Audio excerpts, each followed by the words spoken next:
देखिए आपका evidence act चल रहा था और एविडेंस एक्ट में आपका सेक्शन 27 चल रहा था, यानी कि भारतीय साक्ष्य अधिनियम 1872 का सेक्शन आपका, वो कूलर बंद कर दीजिए, आवाज कर रहा है, थोड़ा देर बाद चला दिया, बंद करिए तो थोड़ा देर बाद अभी चलाते हैं तो रुकिए। वो कल अब बनवाएंगे, अब नहीं समय मिल पा रहा है, थोड़ा वो आवाज़ कर रहा है। अभी चलवा दिया जाएगा 10 मिनट में।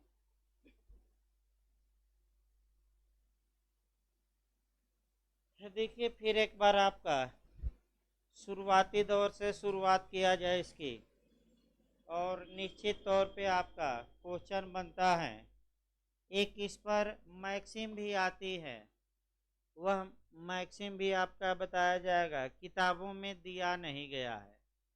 आपका वो जो मैक्सिम है, कई बातें किताबों में मिस है आपका, तो कई बातें थोड़ा नई भी आपको जाननी है जो किताबों में डिटेल में नहीं मिलता। तो सबसे पहले आपका शुरुआती दौर से फिर एक बार शुरुआत किया जाए, और ये पुराने कानून की धारा 27 पढ़िएगा। तो जो ये नया भारतीय साक्ष्य अधिनियम 2023 बना है, उसका जो सेक्शन आपको पढ़ना है, देखिए 23 पढ़ना है, और 23 का आपका पैराग्राफ 3। तो फिर एक बार कंसेप्ट बनाइए। जो पुराने कानून की धारा 25, 26 और 27 में जो बातें दी गई थी, नए कानून की एक ही धारा में ये तीनों बातें समाहित कर दी गई है। तो पुराना कानून आए तो 3 धारा, और नया कानून आए तो केवल 1 धारा।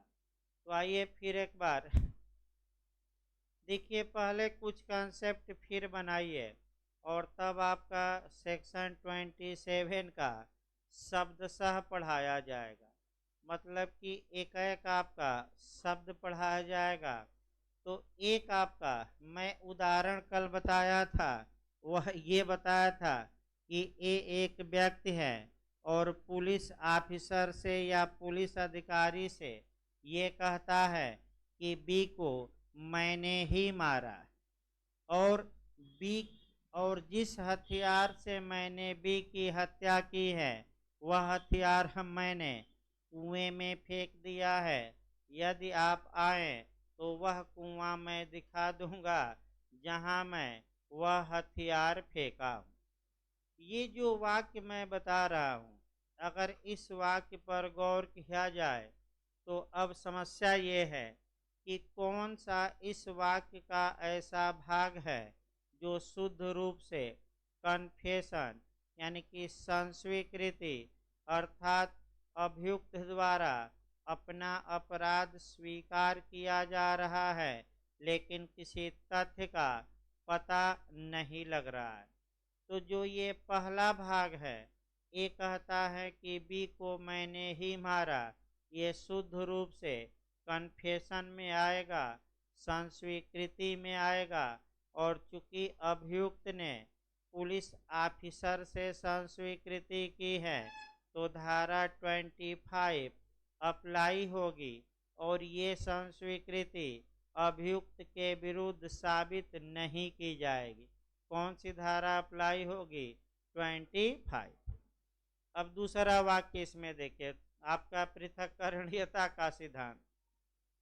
इसमें अगर दूसरा शब्द आप देखेंगे तो दूसरा वाक्य ये है, उसी वाक्य में अगली लाइन ये है कि मैंने जिस हथियार से बी को मारा था, वह हथियार कुएं में छुपा दिया हूँ।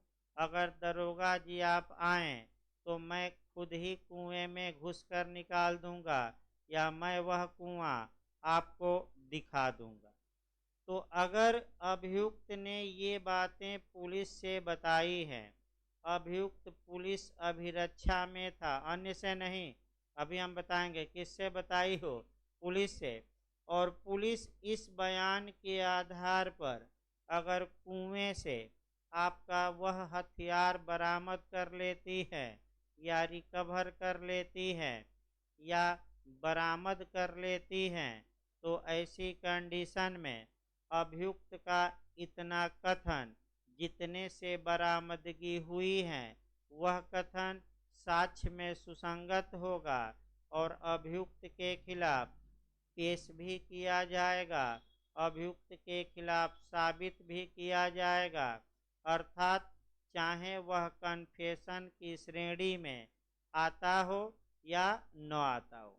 इसका मतलब ये हुआ कि अगर अभियुक्त ने कुछ बातें बताई हैं, अभियुक्त द्वारा बताई गई बातों के आधार पर कुछ चीज़ों की बरामदगी हुई है, तो जितनी बातें बरामदगी से स्पष्टतया, आनाकानी से नहीं, स्पष्टता मैंने क्लियर कट रूप से क्या है आपस में रिलेटेड हैं, उतनी बातें भी सुसंगत होंगी और बरामदगी भी सुसंगत होगी।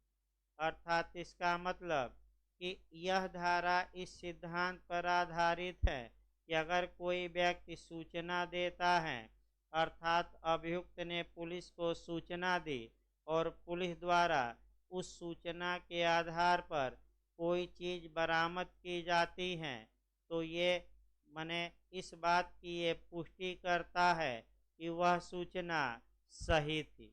इसका मतलब ये हुआ कि यह धारा, अब उत्तराखंड का पहला क्वेश्चन बना था, यह धारा पश्चातवर्ती तथ्यों की द्वारा संपुष्टि के सिद्धांत पर आधारित है।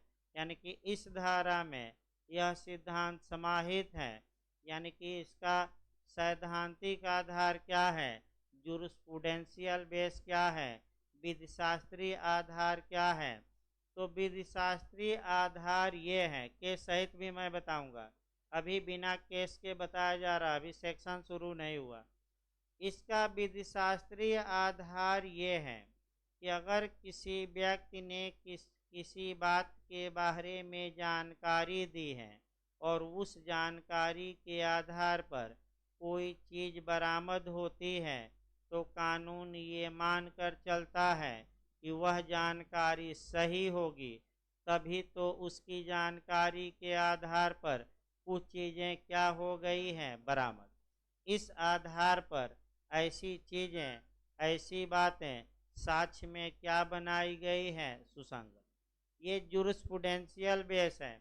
अब आपसे फिर अब केस पर आ जाइए, आखिर किस केस में ये जूरिस्प्रूडेंशियल बेस को बताया गया। तो अगर ऐसा क्वेश्चन बना नहीं है, सिद्धांत भले बना है, तो अगर प्रीवी काउंसिल पूछे तो पुलकुरी कोटैया मारेंगे, और अगर भारत के उच्चतम न्यायालय पूछे तो देव मन उपाध्याय। फिर एक बार याद रखिए, अगर ये जो हमने जूरिस्प्रूडेंशियल बेस बताया, अगर आपका प्रीवी काउंसिल का निर्णय पूछे तो अभी हम बताएंगे उसको डिटेल में, पुलकुरी कोटैया मारेंगे। और अगर भारत का उच्चतम न्यायालय का पूछे सिद्धांत प्रतिपादित, तो कौन मारेंगे, देव मन उपाध्याय। खूब पूछा जाता है, दो केस याद रखिए, आपका आगे अभी बताया जाएगा। अगला देखिए, यह धारा जो है पुलिस को आखेट का स्वामी बनाती है। अब कल भी मैं बताया था, फिर एक बार एक लाइन देखिए कि कैसे पुलिस को यह धारा आखेट का स्वामी बनाती है। अर्थात ए ने बी की हत्या की, बी की लाश को कुएं में फेंक दिया, फिर पुलिस द्वारा ए पकड़ा गया और पुलिस के समक्ष बयान दिया कि बी की हत्या मैंने ही की और लाश मैंने कुएं में फेंक दी है, अगर आप आएँ तो मैं लाश निकाल दूं या वह कुआं आपको क्या करूं, दिखाऊं। तो कैसे पुलिस इस आखेट ए ने किया, लेकिन उसकी स्वामी कौन हो जाती है, पुलिस। क्योंकि पुलिस लाश को अपने कब्जे में लेती है और फिर पोस्टमार्टम के लिए भेजती है। तो हत्या किसने किया था? ए ने। और उस लाश पर काबिज कौन हो गई? पुलिस। अतः धारा 27 पुलिस को आखेट का क्या बनाती है? स्वामी। तीसरा है सेक्शन जो 27 है, इसे आपका इन्वेस्टिगेशन की कुंजी कही जाती है। यानी कि ये अन्वेषण की है, की यानी कि कुंजी है, चाबी है। तो जैसे ही आपका कुंजी शब्द है, कम से कम कुछ क्वेश्चन और भी तैयार रखना है जो क्वेश्चन कुंजी पर बना है। याद रखिएगा, कुछ क्वेश्चन और भी तैयार रखना है। तो भारतीय साक्ष्य अधिनियम की कौन सी धारा इन्वेस्टिगेशन की कुंजी कही जाती है? 27 याद रखिएगा। इसी बीच बिहार एपीओ ने पिछली बार बनाया है कि संविधान की कुंजी कौन है? तो किसको कहा जाता है? प्रियम्बल को, उद्देशिका को। संविधान की कुंजी हमारी भारतीय संविधान की उद्देशिका है, प्रियम्बल है। और फिर आपका कॉन्ट्रैक्ट एक्ट की कुंजी कौन सी धारा है? संविदा अधिनियम की पूछे तो धारा 10 मार्क कराइए। टीपीए की पूछे तो धारा 5 मार्क कराइए आपका। यानी कि कुंजी पर क्वेश्चन आपका आ सकता है और बिहार एपीओ ने बनाया था। ठीक है, एविडेंस से न बनाकर कहाँ से बनाया था? संविधान से।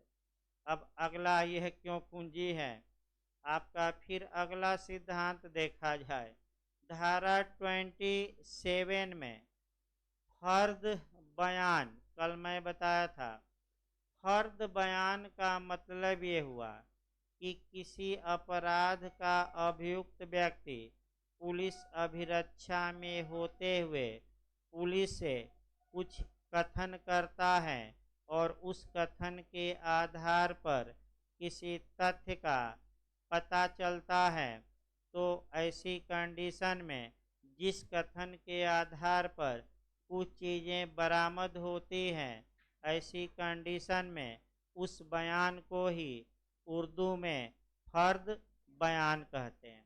तो पूछा गया था इंटरव्यू में भी कि फर्द बयान का प्रावधान एविडेंस में कहाँ किया गया है?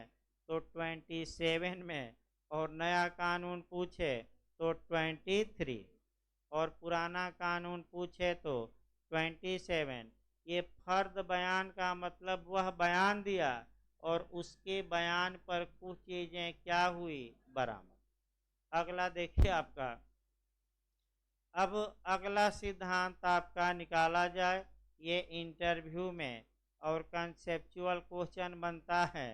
देखिए क्वेश्चन आपका कैसे बना। अच्छा क्वेश्चन ये रहेगा कि पुलिस अधिकारी से की अभिरक्षा में होते हुए की गई संस्वीकृति कब सुसंगत होगी? सुसंगत का मतलब कब उचित मानी जाएगी? तो सामान्य नियम ये है धारा 25 में, 26 में भी, कि पुलिस अफसर से या पुलिस अभिरक्षा में की गई संस्वीकृति विसंगत होती है, यानी कि अनुचित मानी जाती है। लेकिन इसका दो धाराओं में अपवाद दिया गया है। एक अपवाद 26 में और दूसरा 27। अच्छे से देखिए, इंटरव्यू का क्वेश्चन है ये, और ये क्वेश्चन मेंस में आपका ये समस्यात्मक क्वेश्चन बनाकर दे सकता है।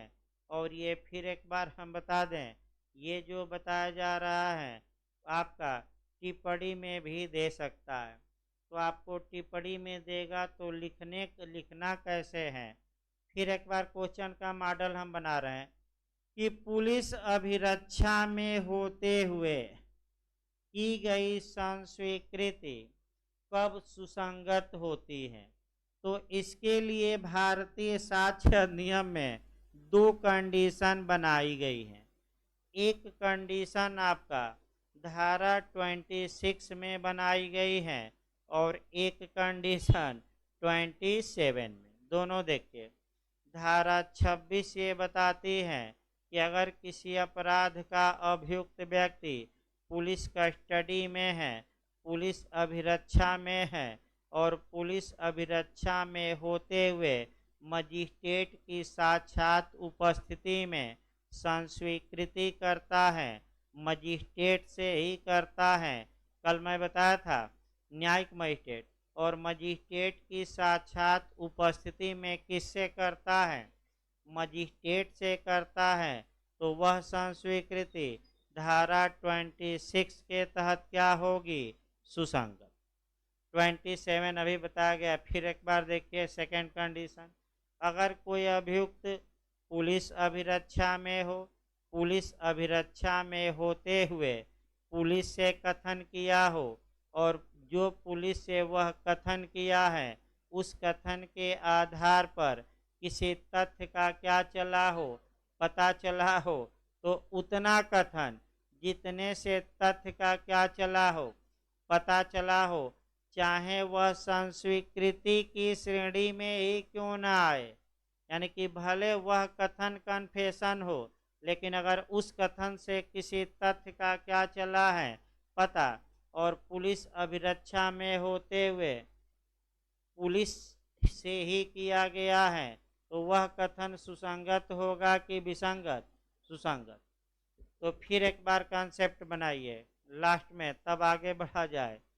बहुत महत्वपूर्ण सेक्शन चल रहा है। बैठिए, बैठना हो तो अभी समय लगेगा भाई मिलने में। बैठिए, क्लास करिए, कोई दिक्कत नहीं है। यहाँ भाई अब अकेले सब कुछ करना है तो क्या किया जाए। बैठ के क्लास करिए, जो पूछना होगा आपका, अभी लगेगा समय। फिर एक बार देखिए, कन्फेशन हम बता रहे हैं, फिर इसको एक बार देखिए, गलत ना हो। काफ़ी अच्छा क्वेश्चन ये बताया जा रहा है। उन परिस्थितियों का वर्णन करिए जिसमें कि कोई अपराध का अभियुक्त व्यक्ति पुलिस अभिरक्षा में होते हुए अगर संस्वीकृति करता है तो वह संस्वीकृति सुसंगत होती है, रेलेवेंट होती है। तो आपका जवाब रहेगा कि सामान्यतः तो ऐसा नहीं होता, लेकिन धारा 26 और 27 में इसका क्या है? अपवाद। फिर एक बार 26 में देखिए, यदि किसी अपराध का एक्यूज या मुलजिम या अभियुक्त पुलिस हिरासत में है या पुलिस कस्टडी में है, पुलिस कस्टडी में होते हुए मजिस्ट्रेट की साक्षात उपस्थिति में मजिस्ट्रेट से अपने द्वारा किए गए अपराध को एक्सेप्ट करता है, स्वीकार करता है, तो ये जो संस्वीकृति होगी ये अभियुक्त के खिलाफ सुसंगत होगी, रेलेवेंट होगी, यानी कि साबित की जा सकेगी। पहला ऑप्शन। दूसरा आप 27 को उठाएंगे कि अगर कोई अपराध का अभियुक्त है, पुलिस अभिरक्षा में है, पुलिस अभिरक्षा में होते हुए किससे कथन किया हो? पुलिस से कि अन्य से कि मजिस्ट्रेट से? हाँ, गलत ना हो, ये भी पूछा गया है। किससे कथन किया हो? पुलिस से। उस कथन के आधार पर किसी तथ्य का क्या चला हो? पता, तो उसका उतना कथन जितने से तथ्य का पता चला है वह कथन भी सुसंगत, भले वह पुलिस के समक्ष ही क्यों न किया गया हो। तो भाई अगर न समझ में आया है, 2 बार मैं खुद बताया, न समझ में आया हो तो बताइए, फिर बताया जाए, नहीं तो अब अगले नियम पर बढ़ा जाए। जब भी धारा 27 पढ़िए, देखिए मैं कोरिलेट कल करा रहा था आपका, ये सीआरपीसी की कम से कम 2 सेक्शन पढ़िएगा, 162 और 167, और संविधान का 2 अनुच्छेद पढ़िएगा, एक आर्टिकल 14 और 20 का कौन सा क्लास 3। ये जे में और एपीओ में, पिछली बार यूपीजे और एपीओ में दोनों में इससे एक क्वेश्चन आपका बना है। तो 4 धाराओं को 2-2 लाइन ही सही ये याद करना है कि कौन कौन सी धारा पढ़ना है कोरिलेट करके, और आपका देखिए आपका ये 27 से कौन कौन सी धारा, तो पहले सीआरपीसी की धारा आपका 162 देखा जाए और 161, तो तीन धाराएं मैं बता रहा हूं। दंड प्रक्रिया संहिता 1973 यानी कि सीआरपीसी 1973 की पहले तीन धाराएं एक एक लाइन समझिए। 160, 161, 162। 160 में है कि पुलिस लिखित आदेश जारी करके कुछ व्यक्तियों को बयान के लिए तलब करती है। तलब करती है मतलब क्या हुआ, बुलाती हैं। तो उसमें किसको नहीं बुलाएगी, किसको बुलाएगी, तो एज पूछा गया था कई जगह। 15 वर्ष से कम आयु का बालक है, बालिका को तो बुलाए नहीं, बालक है तो गवाह के रूप में पूछताछ करने के लिए थाने पर बुलाया जाएगा कि नहीं। नहीं। फिर झारखंड में पूछा गया बुलाया किस में जाता है, 161 में। फिर पूछा गया पुलिस क्या जारी करती है बुलाने के लिए, रिटेन ऑर्डर की समन की अरेस्ट वारंट जारी करती है, रिटेन ऑर्डर जारी करती हैं। ये 160 तलब की पुलिस। जब पुलिस बुला ली या घर पर जाकर पूछताछ की तो मौखिक भी पूछताछ कर सकती हैं, लिखित भी पूछताछ कर सकती हैं।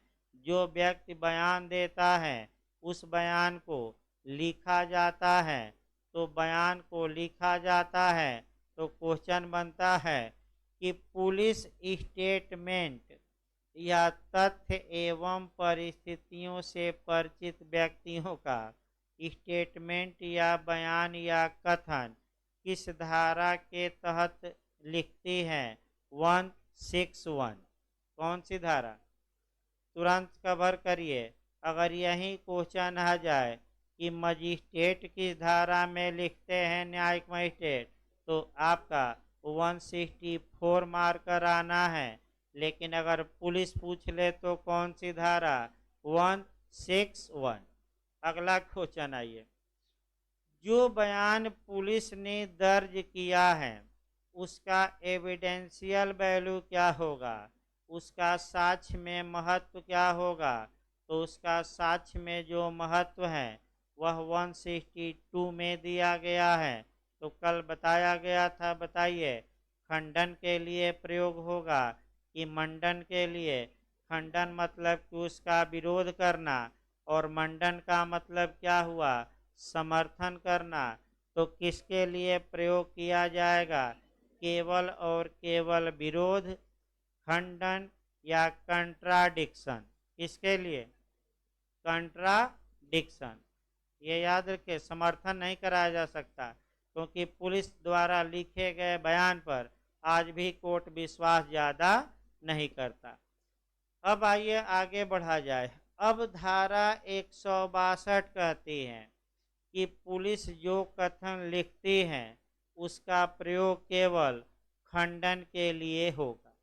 लेकिन धारा 162 का अपवाद, एक्सेप्शन, एविडेंस की कौन सी धारा है, 27। अच्छे से तैयार रखिए। कैसे अपवाद है इसको देखा जाए। 27 सीआरपीसी की धारा 162 का भी एक्सेप्शन है।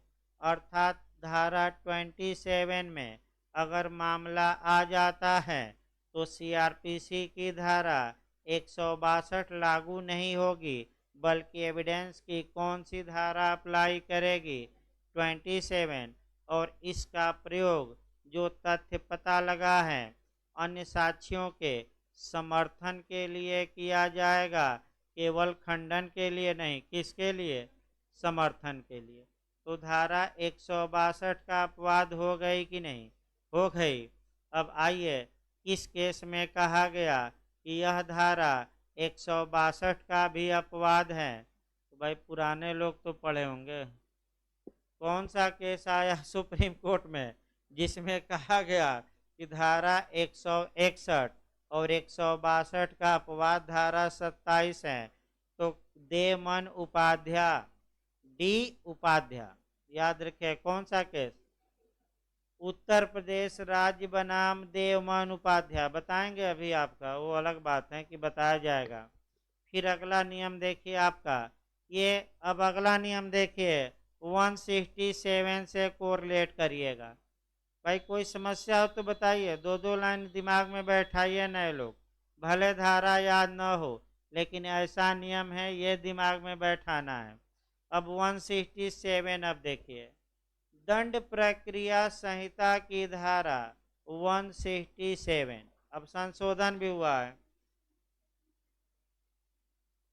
समर्थन के लिए होगा, अभी साक्षिक मूल्य बताया नहीं गया है। पहले सामान्य बातें बता देंगे, तभी बेरेक शुरू करेंगे। अभी 2-4 मिनट ये हो जाए, तब धारा 27 में बरामदगी का एविडेंशियल वैल्यू, तब सेक्शन 27 शब्दशः शुरू करते हैं। अभी नहीं, अभी थोड़ा 2-4 मिनट रुकिए, ये हो जाए तब उसको आपका क्वेश्चन बताते हैं।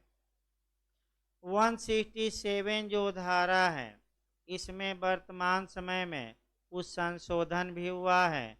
एक और सूचना है भाई आपका, काफ़ी हम पर भी दबाव है जो ऑनलाइन पढ़ रहे हैं और तमाम लोग। तो सीआरपीसी की क्लास आपका सोमवार से, जो नई पुरानी सीआरपीसी है, सुबह 8:30 बजे से प्रारंभ की जाएगी सोमवार से। तो जो लोग आ सकते हैं आकर पढ़ें, नहीं तो एपीओ के बैच पर ही ऑनलाइन भी चलेगी, यानी कि ऑनलाइन भी चलेगा। उसमें भी पुरानी सीआरपीसी नई सीआरपीसी कोरिलेट की कराई जाएगी, जैसे एविडेंस और बीएनएस चल रहा है, और क्या डिफरेंस है, क्योंकि ज़्यादा लोग परेशान अंतर में ही हैं। तो मान के चलिए कम से कम अब अंतर जब बताया ही जाएगा, तो तीनों सीआरपीसी का एक साथ बता देंगे, ताकि अगर बाहर भी जाकर पूछे तो गलत न हो। थोड़ा बहुत दायरा हम व्यापक करेंगे। 1898 वाली सीआरपीसी, 1973 वाली सीआरपीसी और 2023 वाली, तीनों का चार्ट बनाकर एक साथ 2 दिन कम से कम लगेगा। एक लेक्चर में अंतर नहीं हो पाएगा, क्योंकि तमाम चीज़ें सीआरपीसी में ही जाबता बदलाव हुआ है। तो जिनके पास समय है आकर बैठकर पढ़ सकते हैं, न समय हो तो एपीओ के बैच पर ऑनलाइन चलेगा, आप ऑनलाइन घर बैठे पढ़िए, कोई दिक्कत नहीं है। और पुराने लोग जो ऑनलाइन पढ़ रहे हैं, घर बैठकर ही पढ़िए, आने की आवश्यकता नहीं है, क्योंकि बैठाने की भाई जगह नहीं रहेगी। जो बरसाती मेढक हैं, ऑनलाइन में भी कहा जाता है कि वो घर बैठकर क्या करें, पढ़ें, क्योंकि आ जाएंगे लड़के लड़कियां तो कहाँ बैठाया जाएगा। नहीं तो बैठना तो भाई बाहर बैठकर पढ़ेंगे, वैसे भी आ जाएगी वैकेंसी, तो बाहर ही बैठना पड़ेगा पुराने लोगों को। भाई आपका बाहर बैठते भी थे, इतिहास भी गवाह रहा है।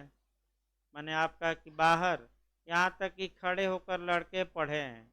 मैंने आपका 2015 बैच के 17 बैच के एपीओ में आपका बाहर खड़े होकर साइकिल पर रख कर लड़के लिखते थे, और ये कहते थे कि आपकी आवाज़ ही पर्याप्त है, चेहरा नहीं देखना है, आप जो बता देंगे उसी को हम रट्टा मारेंगे। और जाकर देखिए आज साल पेपर, अगर बाहर जाए तब बताइए एविडेंस में। तो आप कहा देखिए फिर एक बार 167 में बदलाव भी हुआ। 167 दो लाइन समझिए है क्या। अगर पुलिस किसी अभियुक्त को गिरफ्तार करती है, तो बताइए कितने घंटे तक बिना मजिस्ट्रेट के आदेश के रख सकती है? 24। सही सभी लोग बता रहे हैं। ये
है, इसका बयान बाकी है, ये अभियुक्त बयान देगा।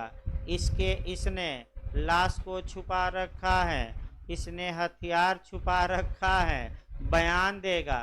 और इसके बयान पर लाश, हथियार इत्यादि हम क्या करेंगे? बरामद। अतः आप इसे हम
वह आंसर अलग दिया।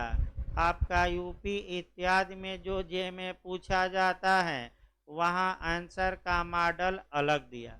तो आइए एक एक करके देखा जाए। आपका जो धारा 27 के तहत जो चीज़ें बरामद होती हैं उस बरामदगी का साक्ष्य में क्या महत्व होगा? अब 4 ऑप्शन देगा। देखिए, पहला देगा कि वह सारवान साक्ष्य होगा, यानी कि सब्सटेंसिव एविडेंस। मैं एक दिन बताया था, फिर बता रहा हूँ। सब्सटेंसिव एविडेंस का मतलब केवल उसी साक्ष्य के आधार पर किसी अभियुक्त को सजा दी जा सकती है। तो क्या केवल बरामदगी के आधार पर सजा दे दी जाएगी? नहीं। तो सारवान साक्ष्य धारा 27 नहीं है। दूसरा होता है समर्थनकारी साक्ष्य। समर्थनकारी का मतलब सपोर्ट करे। सपोर्ट करे का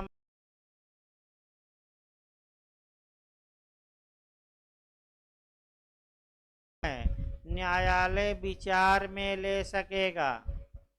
और चौथा, सहायता ले सकेगा। तो अगर 27 में ये ऑप्शन आए तो सारवान साक्ष्य है कि संपोषक साक्ष्य है? हाँ, गलत ना हो, कौन सा साक्ष्य? संपोषक। संपोषक का मतलब आपका समर्थनकारी साक्ष्य अन्य साक्ष्यों को क्या करेगा? बल प्रदान करेगा। जैसे कि भाजपा पार्टी है वह सारवान है, और जो ये पलटू बाबा इत्यादि हैं ये समर्थक हैं, तो ये बल प्रदान कर रहे हैं कि बल छीन रहे हैं? बल प्रदान कर रहे हैं, तो ये क्या है? समर्थनकारी। याद रखिए, उसी प्रकार मूल क्या है? भाजपा। ये लोग क्या कर रहे हैं? समर्थन। तो धारा 27 मूल साक्ष्य नहीं है, सारवान नहीं है, बल्कि अन्य साक्ष्यों को क्या करेगी? सपोर्ट। अब हायर जुडिशरी सर्विस में जो क्वेश्चन आया वो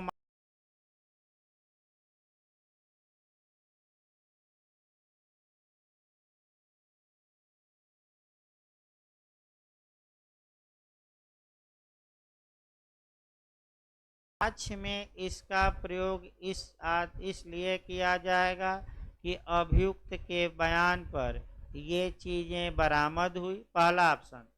दूसरा दिया था सारवान साक्ष्य। तीसरा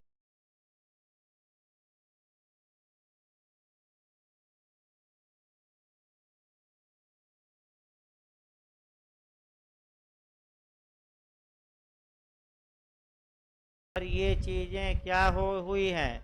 बरामद। तो बैरक भी तो वहीं लिखता है। तो पहली वरीयता इसको दीजिएगा। अगर ये वाक्य न रहे तो कौन संपोषक साक्ष्य? लेकिन पहली वरीयता किसको देना है?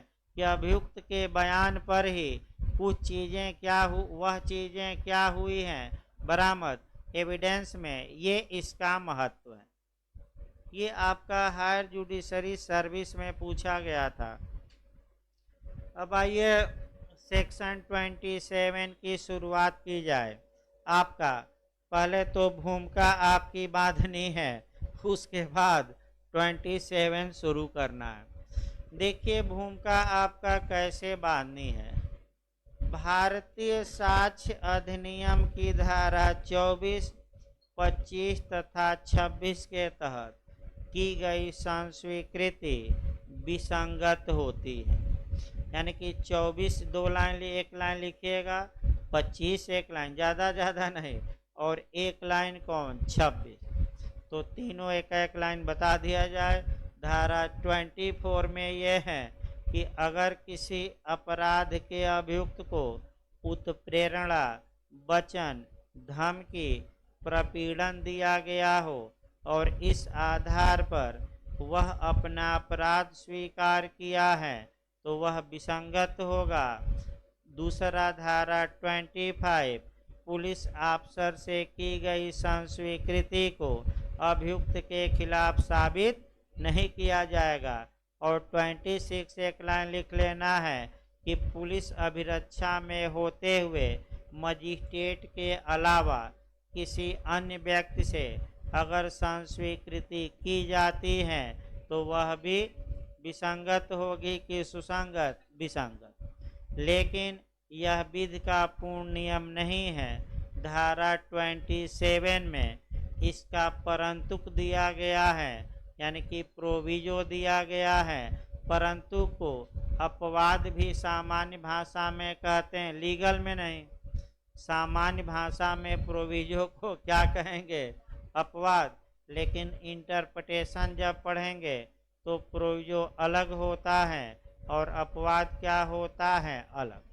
लेकिन धारा 27 में इन तीनों धाराओं का परंतु या अपवाद सृजित किया गया है, जहाँ की कुछ दशाओं में पुलिस अभिरक्षा में होते हुए किसी अभियुक्त द्वारा किए गए कथन को क्या बनाया गया है? सुसंगत। अर्थात यदि अभियुक्त पुलिस अभिरक्षा में है, पुलिस को बयान देता है, उस बयान के आधार पर कुछ चीज़ें बरामद होती हैं, तो ऐसी बरामदगी और जिस कथन से बरामदगी हुई है उतना कथन साक्ष्य में क्या बनाया गया है? सुसंगत। इसका जुरिस्प्रूडेंशियल बेस ये है कि अगर किसी व्यक्ति ने किसी तथ्य किसी बात की जानकारी दी और उस जानकारी के आधार पर उस तथ्य का पता लगता है, इसका मतलब ये हुआ कि जानकारी सही थी, तभी तो वहाँ से वह वस्तु बरामद हुई। अगर जानकारी झूठी रहती तो क्या वह वस्तु वहाँ से बरामद होती? नहीं। इस सिद्धांत की पुष्टि फुलकुरी कोटाया बनाम इम्परर के वाद में जस्टिस ब्लूमेंट ने किया है। आपका तो आइए, आपका केस तो बाद में बताया जाएगा। अब सेक्शन 27 को शब्दशः देखना है। देखिए शब्दशः आपका कैसे देखा जाता है। 27 या नए कानून की धारा 23 का लास्ट पैराग्राफ एक एक शब्दों को देखिए है। पहला शब्द है कि अभियुक्त से प्राप्त जानकारी में से हेडिंग है कितना साबित किया जा सकता है, यही तो है ना। तो आपका देखिए बेरेट क्या कहता है, पहला शब्द क्या लिखा है, प्रोविजो। अब यानी कि परंतु इस शब्द को पहले देखना है और इस शब्द पर कम से कम 3 केस हमें देखना है। फिर एक बार देखिए, आखिर धारा 27 पहला जो शब्द है परंतु, आखिर किसका प्रोविजो है, किसका एक्सेप्शन है, किसका अपवाद है? भाई बताइए आप लोग, क्या कहीं लिखा गया है 24 का है कि 25 का विरोधी नियम है कि 26 का है, अर्थात की धारा का अपवाद है? क्या कहीं बेयर एक्ट में आप लोग बताइए दिया गया है? तो देना चाहिए था, लेकिन नहीं दिया गया है। तो देना चाहिए था, लेकिन जब नहीं दिया गया तो हम न्यायालय की ओर देखते हैं। जैसे कि आयोग ने कॉपी बदल दी, नहीं बदलना चाहिए था। नीट का पेपर लीक हो गया, नहीं होना चाहिए था। तो किसकी ओर हम देखेंगे? कोर्ट की ओर। 8 तारीख को यहाँ भी वहाँ भी। वहाँ मतलब सुप्रीम कोर्ट में 8 तारीख को लगा है मामला मेडिकल वालों का, और जे वालों का हाई कोर्ट में लगा है सोमवार को ही। तो दूध का दूध और पानी का पानी, अब सबकी निगाहें न्यायपालिका पर लगी है। आपका तो फिर एक बार देखिए, जब ये नहीं दिया गया है कि किसका प्रोविजो या परंतुक है, तो ऐसी कंडीशन में मैं बता दूं, अब न्यायपालिका की ओर देखना पड़ेगा कि क्या न्यायालय ने कुछ इस बारे में बताया है। तो इसके लिए प्रिवी काउंसिल ने बताया, और केस है पी कोटाया पुल करी कोटाया। पुल कुरी है भाई, पुल पूरी है कि करी है? देखिए तो पुल्लू ना सही ना, कोटाया।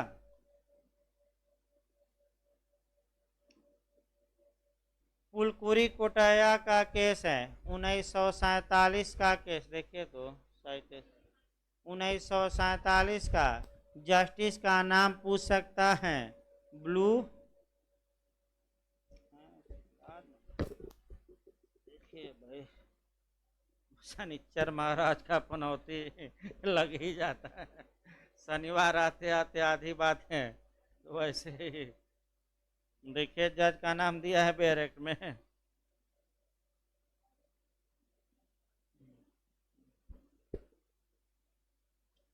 ब्लू मांट है शायद, ब्लू मांट। देखिए आपका हुआ क्या था, ये देखा जाए।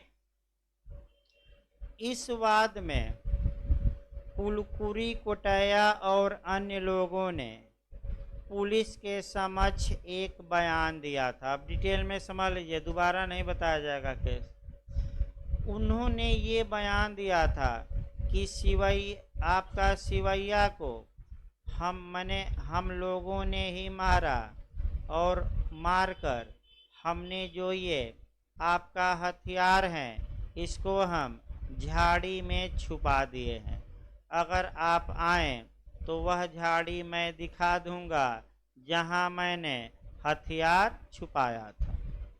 अभियुक्त का जो ये कथन था कि आइए, मैंने अभियुक्त के कथनों का बंटवारा आप लोग करिए, हमने कॉन्सेप्ट बना चुके हैं। इस कथन में अभियुक्त के जो जो जो अभियुक्त का कथन है उसका बंटवारा कर लीजिए। पहला कथन है कि मैंने पहला कथन है कि उस व्यक्ति को मैंने ही मारा, ये शुद्ध रूप से संस्वीकृति है और इस कथन से किसी तथ्य का पता नहीं लगता और शुद्ध रूप से अभियुक्त अपना अपराध क्या करता है, स्वीकार। तो चूंकि पुलिस ऑफिसर से स्वीकार किया है तो धारा 25 के तहत ये कथन अभियुक्त के खिलाफ साबित किया जाएगा कि नहीं? नहीं। लेकिन अभियुक्त ने जो दूसरी बात बताई कि जिस लाठी से हमने मारा था, जिस फरसा से मारा था, जिस भाला से मारा था, जो भी हो, वह भाला मैं झाड़ी में छुपा दिया हूँ। अगर आप आए तो वह स्थान मैं दिखा दूंगा, वह झाड़ी दिखा दूंगा जहाँ मैं आपका भाला छुपाया हूँ। तो पुलिस ने इस बयान के आधार पर भाला या हथियार बरामद कर लिया। अब पुलकुरी कोटाया ये कह रहा था कि हजूर ये जो बरामदगी है ये अवैध है, क्योंकि पुलिस के समक्ष हमने बयान दिया है और पुलिस के समक्ष बयान तो धारा 25 के तहत विसंगत होता है। मामला प्रीवी काउंसिल तक पहुंचा, इंग्लैंड के प्रीवी काउंसिल तक। कई बार क्वेश्चन आया हुआ है, एक बार नहीं जाकर देखिएगा 10 बार मिलेगा भाई आपका। अब इंग्लैंड के प्रीवी काउंसिल ने ये निर्णय दिया कि धारा जो 27 है वह 24, 25, 26 तीनों का परंतुक है या तीनों का अपवाद है। तो अब गलत न हो, किस केस में सर्वप्रथम कहा गया कि धारा 27, 24, 25, 26 का परंतुक या अपवाद जो भी आए, घबराना नहीं है, लेकिन दोनों आ जाए कि परंतुक है कि अपवाद, तो बताइए पहली वरीयता किसको देंगे? हाँ, अब ये नहीं कि अपवाद मार दीजिए, परंतुक न रहे तभी अपवाद मारना है, नहीं तो पहली वरीयता किसको देना है? परंतु को। अगला लाइन बढ़िए। प्रीवी काउंसिल ने ये कहा कि जो ये कथन का पहला भाग है ये शुद्ध रूप से कन्फेशन है और इससे किसी तथ्य का पता नहीं चलता, ये विसंगत। ये क्या हो गया? धारा 25 के तहत। लेकिन जो ये दूसरा भाग है और दूसरे भाग में जो कथन है उस कथन के आधार पर किसी तथ्य का पता चला है और कथन और पता चला तथ्य स्पष्टतः आपस में क्या है? संबंधित हैं कि नहीं है? हैं। स्पष्टतः आपस में क्या होने चाहिए? संबंधित। अगर संबंधित हैं तो जो सेकंड माने वाक्य है ये वाक्य भी सुसंगत और बरामदगी भी क्या होगी? सुसंगत। तो ये आपका कौन सा केस आया? पुलकुरी कोटाया। याद रखिए यही हुआ था। अब आगे बढ़ा जाए बेयर एक्ट में। परंतु के बाद हमें लिखना है जबकि किसी अपराध के अभियुक्त, यानी कि व्यक्ति किसी अपराध का क्या होना चाहिए? अभियुक्त। पुलिस अभिरक्षा में हो, अभियुक्त पुलिस अभिरक्षा में हो, पुलिस से ही कुछ क्या किया हो? कथन किया हो, पुलिस से जो वह कथन किया हो उस कथन के आधार पर किसी तथ्य का क्या चला हो? तथ्य का पता चला हो, बात पता चली हो, बरामदगी हुई हो, तो उतना कथन जितने से किसका पता चला हो? फैक्ट का। उतना कथन भी सुसंगत और वह पता चला तथ्य भी सुसंगत, चाहे ये कथन आपका संस्वीकृति ही क्यों न हो, लेकिन जो ये कथन है और पता चला तथ्य हैं, ये आपका एक दूसरे से स्पष्टतया बताइए संबंधित हो कि असंबंधित हो। स्पष्टता के अनमने ढंग से एकदम उसमें बेरक लिखा है, नीचे देखिए क्लियर कट, स्पष्टतया क्या हो। अब यही आवश्यकता तो बेरक से निकल गया, इसी की व्याख्या कर देनी है और क्या भाई, इसी की हमें क्या करना है। अब देखिए व्याख्या में कैसे टेक्निकल क्वेश्चन निकल रहा है।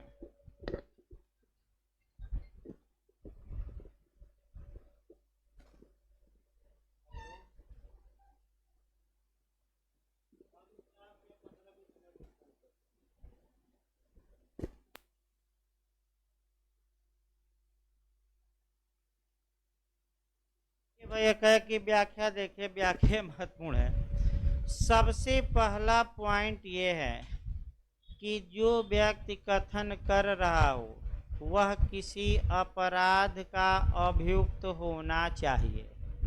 तो देखिए जहाँ भी फॉल्ट होगा हल्का सा भी, तुरंत अभियुक्त लाभ पाएगा, इस बात को हमेशा याद रखिए। तो यहाँ क्वेश्चन आया है कि अगर कोई व्यक्ति अपराध का अभियुक्त नहीं है, पुलिस से कथन करता है और उस कथन के आधार पर कोई चीज़ बरामद होती है, तो क्या धारा 27 में वह बरामदगी सुसंगत होगी कि नहीं? नहीं होगी, क्योंकि पहली शर्त है कि वह अपराध का एक्यूट या अभियुक्त होना ही चाहिए। तो फिर एक बार याद रखिए, जब तक वह अपराध का अभियुक्त नहीं है, अर्थात अपराध का अभियुक्त होने के पूर्व अगर कोई व्यक्ति पुलिस से कथन किया है, भले उस कथन के आधार पर किसी तथ्य का पता लगा हो, फिर भी वह कथन धारा 27 में सुसंगत नहीं होगा, न ही पता लगा तथ्य होगा, क्योंकि इसका कठोर निर्वचन करना है, शब्दशः करना है। संदेह हो तो अभियुक्त को क्या दिलवाना है? लाभ। तो पहला नियम आया कि अभियुक्त बनने के पहले किया हो कि अभियुक्त बनने के बाद। हाँ याद रखें, अभियुक्त जब बन गया। दूसरा हाँ,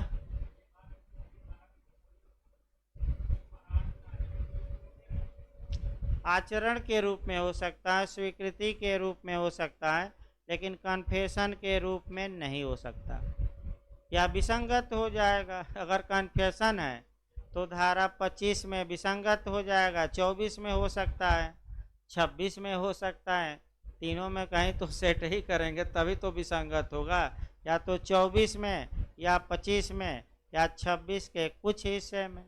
तो आगे देखिए, दूसरा खंड अति महत्वपूर्ण है। ऐसा अभियुक्त पुलिस कस्टडी में या पुलिस अभिरक्षा में होना चाहिए। तो देखिए कैसे कैसे क्वेश्चन बना है, थोड़ा सतर्क रहिए। एक अभियुक्त है, पुलिस अभिरक्षा में है और अन्य व्यक्ति से कुछ बताता है, पुलिस से नहीं अन्य व्यक्ति से बताता है, और अन्य व्यक्ति से वह कुछ बताया और उसके आधार पर किसी चीज़ की बरामदगी होती है, तो क्या धारा 27 के तहत वह बरामदगी सुसंगत होगी कि नहीं? तो बताइए, पुलिस अभिरक्षा में होते हुए किससे कथन होना चाहिए? पुलिस से। और इस उदाहरण में हमने क्या बताया? अन्य से, तब भी विसंगत, तो उसका कोई मतलब नहीं है।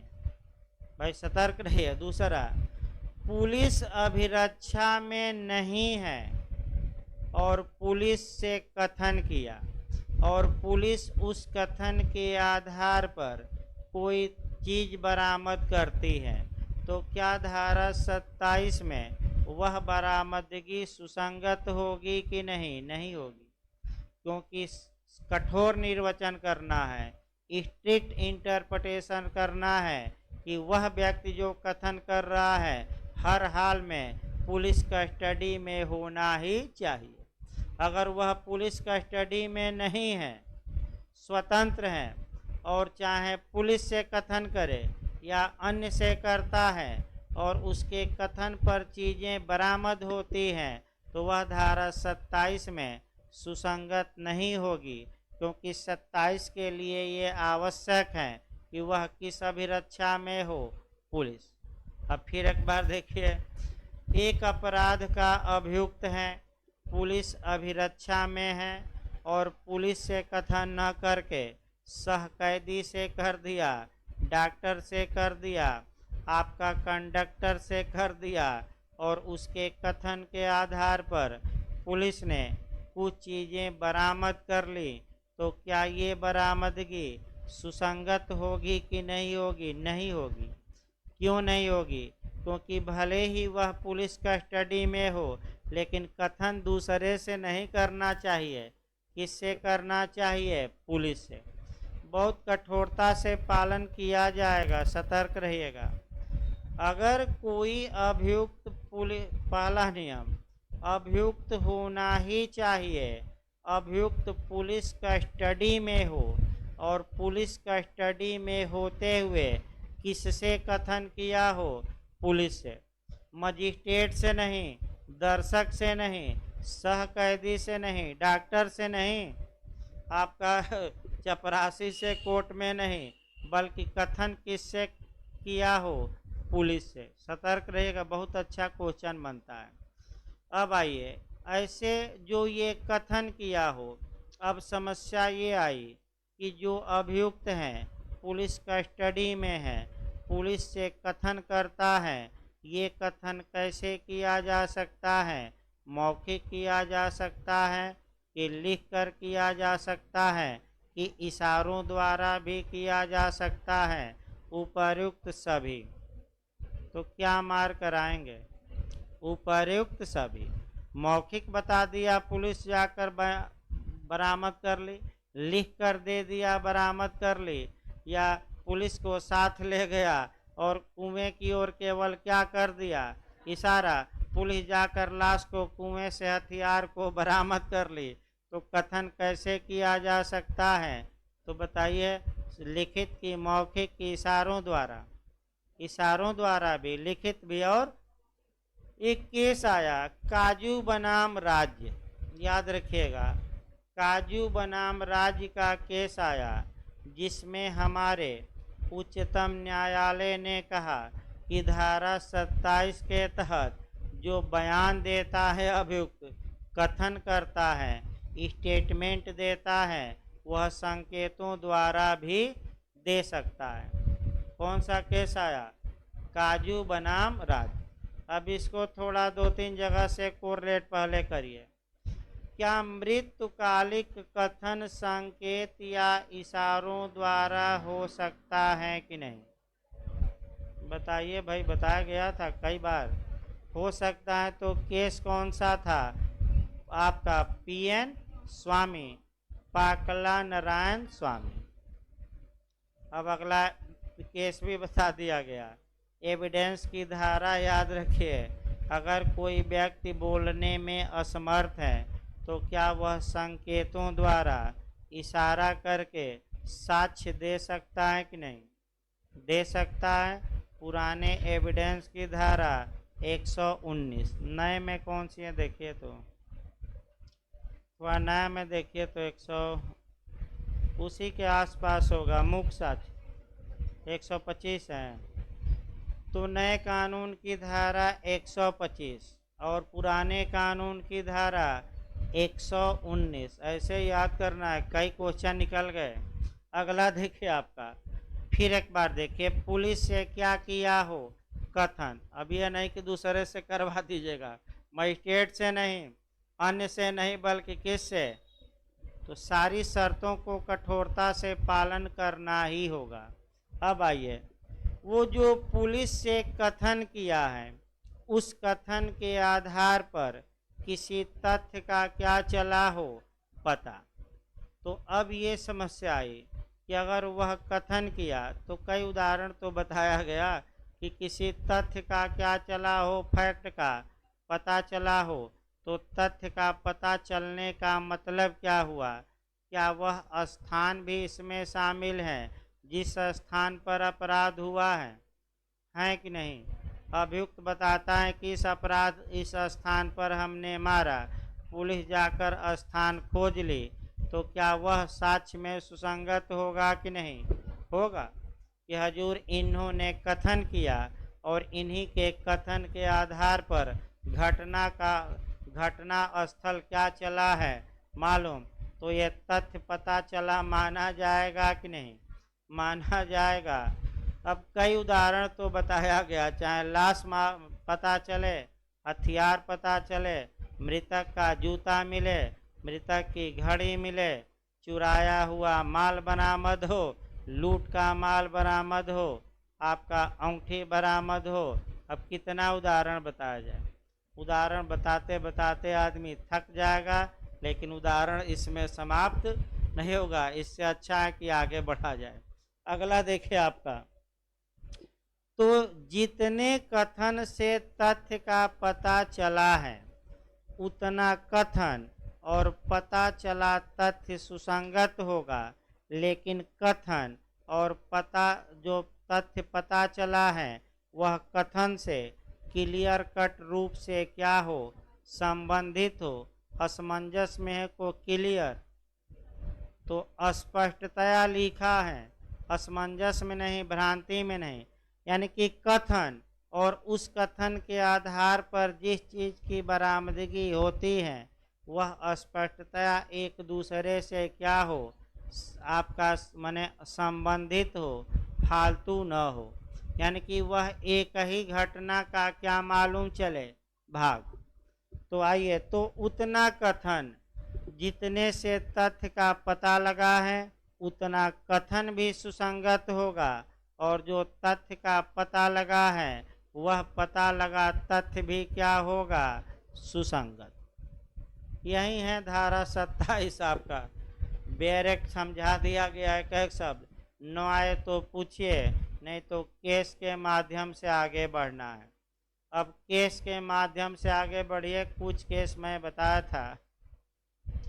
पहला लीडिंग केस है पी कोटैया, यानी कि पुलकुरी कोटैया बनाम इम्परर का वाद, जिसमें यह निर्णय दिया गया कि धारा 27, धारा 24, 25, 26 तीनों का अपवाद है। ये फैसला प्रिवी काउंसिल का है।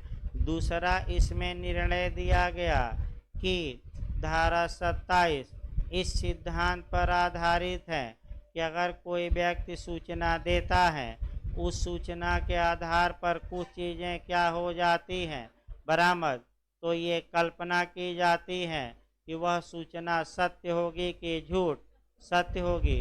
इसी आधार पर बरामद की गई चीज़ें और जितने कथन से बरामदगी हुई है दोनों को साक्ष्य में धारा 27 में क्या बनाया गया है, सुसंगत। पहला केस निकल गया। पुलकुरी कोटैया के वाद में दिए गए निर्णय को भारत के उच्चतम न्यायालय ने उत्तर प्रदेश राज्य बनाम डी उपाध्याय, देवमन उपाध्याय के वाद में एक्सेप्ट कर लिया, स्वीकार कर लिया।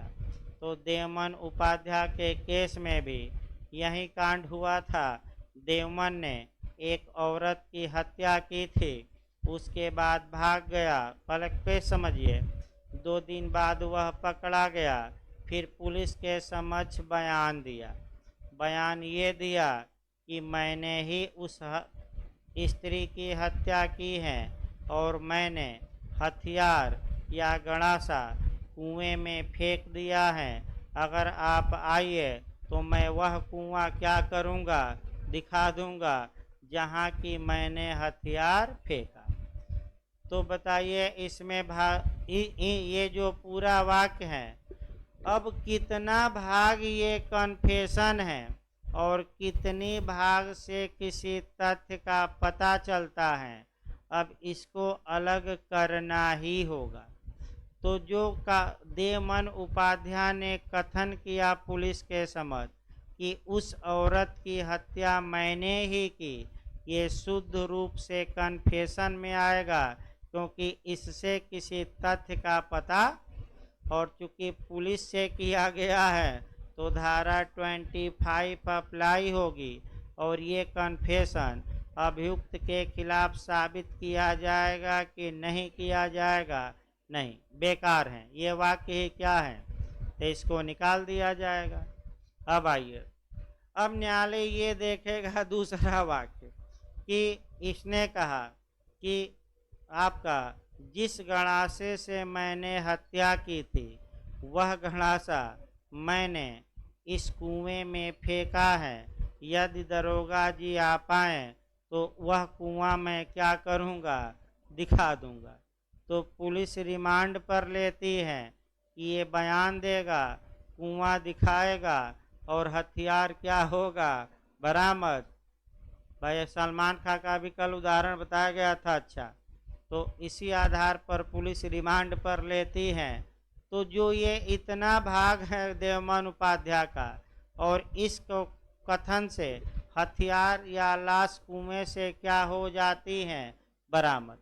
तो इतना कथन, ये चाहे वह कन्फेशन की कोर्ट में या श्रेणी में आता हो या न आता हो, इतना कथन और इससे इस कथन के आधार पर जो वस्तुएं क्या हुई हैं, बरामदगी, दोनों साक्ष्य में सुसंगत होगी कि केवल बरामदगी, दोनों।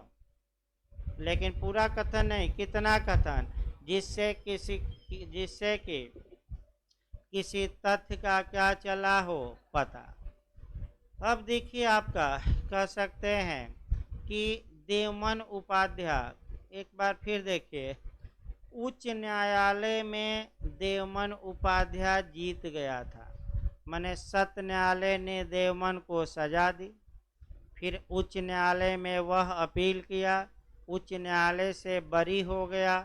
फिर उत्तर प्रदेश सरकार ने सुप्रीम कोर्ट में अपील की, तो जो सुप्रीम कोर्ट में अपील करता है अब उसका नाम आगे और दूसरे पक्षकार का नाम क्या हो जाएगा, पीछे। तो नाम हम बता रहे हैं, उत्तर प्रदेश राज्य बनाम देवमन उपाध्याय। इसका मतलब कि सुप्रीम कोर्ट कौन गया था, देवमन गया था कि उत्तर प्रदेश सरकार, उत्तर प्रदेश सरकार। ऐसा क्वेश्चन बना है, मैं फिर बता दूं, संविधान नियम में बना है। वह बना है आपका जो ये अवयस्क का करार है, मोहरी बीबी बनाम धर्मोदास घोष। तो क्वेश्चन आपका ये बना कि मोहरी बीबी बनाम धर्मोदास घोष में वादी कौन था, निचले न्यायालय में सबसे पहले मुकदमा कौन किया था, तो धर्मोदास घोष। भाई मोहरी बीबी नहीं की थी, कौन किया था। तो उसी प्रकार सुप्रीम कोर्ट में देखिए लास्ट में, तब ब्रेक दिया जाए भाई आपका, देवमन उपाध्याय ने ये तर्क दिया कि हजूर ये जो एविडेंस की धारा 27 है ये समता के अधिकार का अर्थात आर्टिकल 14 का वायलेशन करती है। यानी कि आपका, तो सुप्रीम कोर्ट ने कहा कि कोई उल्लंघन नहीं करती, धारा 27 एविडेंस की वैध है और ये आर्टिकल 14 का उल्लंघन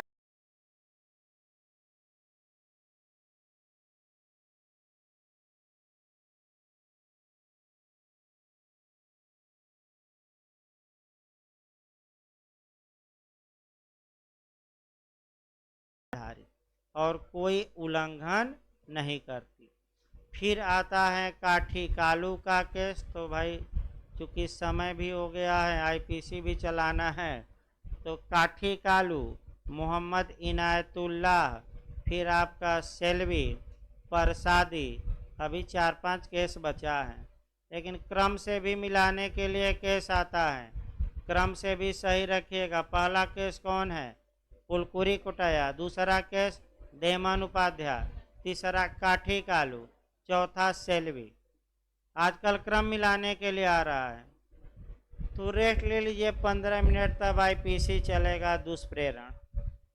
इसको सोमवार को आगे बढ़ाया जाएगा। भाई थोड़ा कठिन है, अभी 2-4 बातें बची हैं, अभी आपका देखिए मैक्सिम बचा है, तो सोमवार को बताएंगे। इस पर 2 मैक्सिम है, वह मैक्सिम भी हम सोमवार को क्या करेंगे, बताएंगे। तो रेस्ट 15 मिनट का ब्रेक है भाई, उसके बाद आपका आईपीसी चलेगी।